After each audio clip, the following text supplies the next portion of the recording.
their parents tell them, um, don't do school so much. Yeah. Train 5 hours a day because, you're going to get the Olympic medal. Well, there's no Olympic medal in permaculture, but there might as well be. I mean, permaculture is a very important thing where at this point, it is possible for people to make big, famous contributions to permaculture that are career-making, that turn into world-changing ideas. There are world-changing possibilities of permaculture with the way things are going right now. Yeah. With the way the economy's going right now. With, rooftop gardens are becoming a big deal in urban areas. And parts of Cleveland and Detroit are being reclaimed for agriculture that have always been urban. Yeah.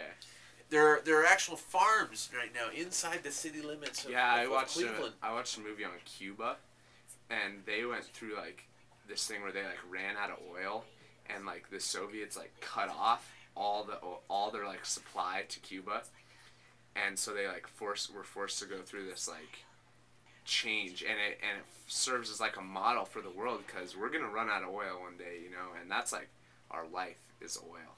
Everything we do So we're going to need biofuels, we're going to need algae fuels and all that kind of stuff. And so people like you... And we're going to need food grown locally. People don't understand that. And we need visionaries, and I bet you are one of these people. It totally is. So going to Jordan or Africa, even over Boulder or wherever, is huge for the connections he will make. Because I think if he just got that shorter connection and got going, he's there. What's the name of that website? There's a website that helps people get funding for little things. Kickstarter.com. Is it Kickstarter? Kickstarter? I always wanted to go to that thing. Costa applied for it to get his satellite, and they wrote him back and told him he was insane. So now he's raised over $15,000 doing it on his own. He did his own little Kickstarter. But isn't Kickstarter... Isn't it for any project you have? You just sign up and say, and you just tell your friends about it. It can't be connected to an institution or something. It has to be individual or a small group. Right. Yeah. Okay, so the formula for you is pretty obvious. You just need to share your enthusiasm, just diffuse about this, talk about the things that you're learning. Yeah. Study this stuff obsessively, and don't do so much of the homework stuff or that other stuff that doesn't matter. Have you heard of... if you can afford to get bad grades on that. Conrad, well, he's with me, and so I'm telling him the same thing, but Conrad Wolfram. Yeah. Wolfram Alpha. Right. We referenced it before. He just did a TED Talk on computerized math, and so we're looking at possibly doing that second semester. What he's saying is there's 4 parts of math. The first part is finding the interesting problems. The second part is figuring out the math that goes with that. The third part is the calculations of that math, and the fourth part is seeing if it makes sense. He says we spend 80% of our time on the calculations by hand that a computer can do. And that's what's stressing these guys out, is they're spending all their time rationalizing denominators, and they don't see the sense of it. So I can find the problems, that need math. I just can't do the solving. It's It turns out you don't actually need to do it in your life at all. Yeah, I know. Here's what you need to do.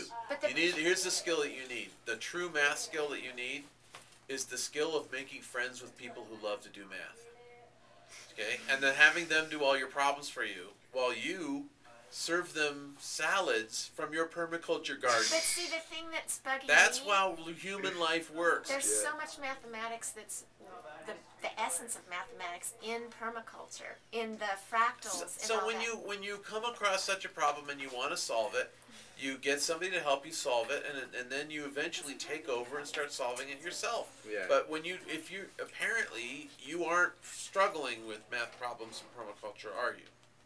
Not really. You haven't been approaching those, right? Except for that they're So getting don't worry in about this time. But when you do worry about it, you will learn this stuff. Yeah. Now, I taught myself statistics years ago because I was curious about statistics and just wanted to learn about it. Yeah.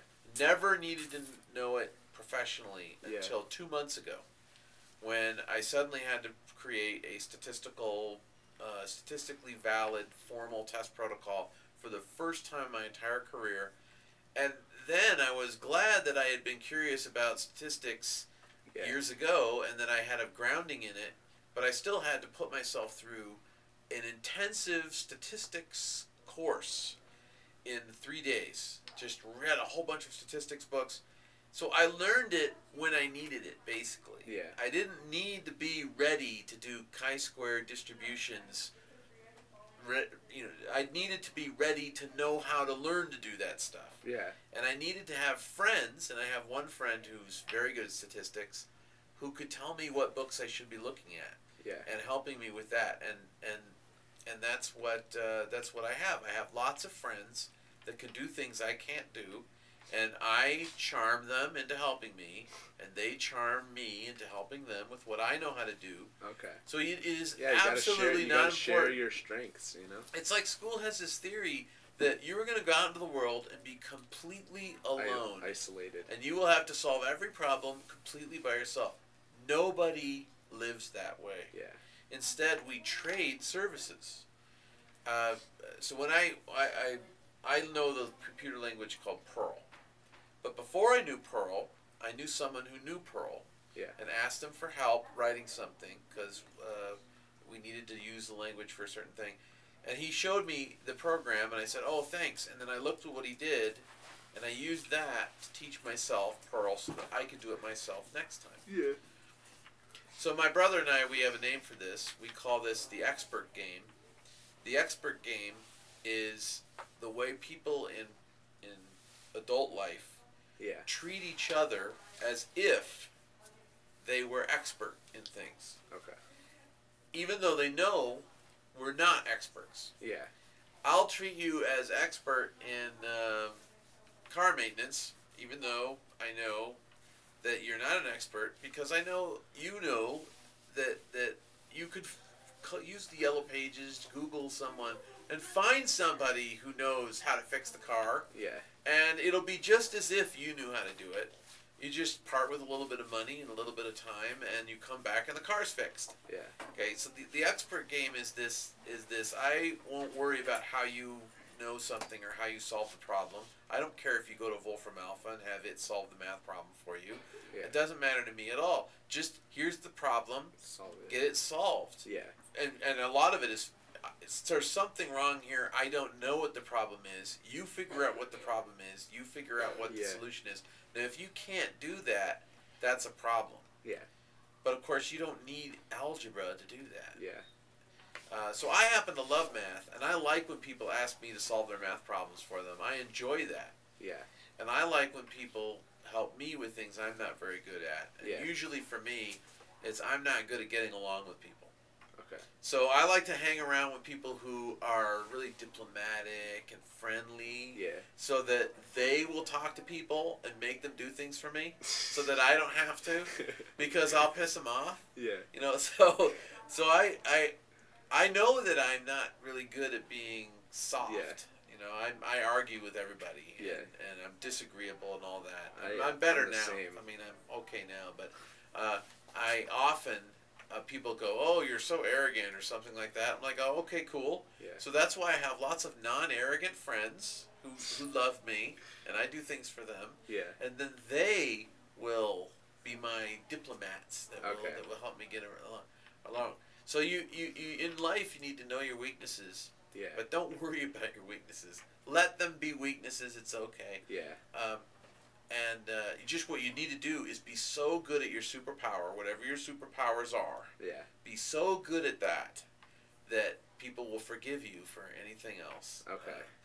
But it seems to me like permaculture itself, the actual understanding of the biology and the growing of the things and the techniques and all that, there's so much to learn. Yeah, and every moment that you spend on these artificial problems is just taking you away. Yeah, I know. I could be doing a lot. Charles Darwin, when he was supposed to be studying at medical school, he refused to go to the lectures because he was squeamish. He didn't like the lectures and all the screaming of the surgeons, the people being in the surgery gallery.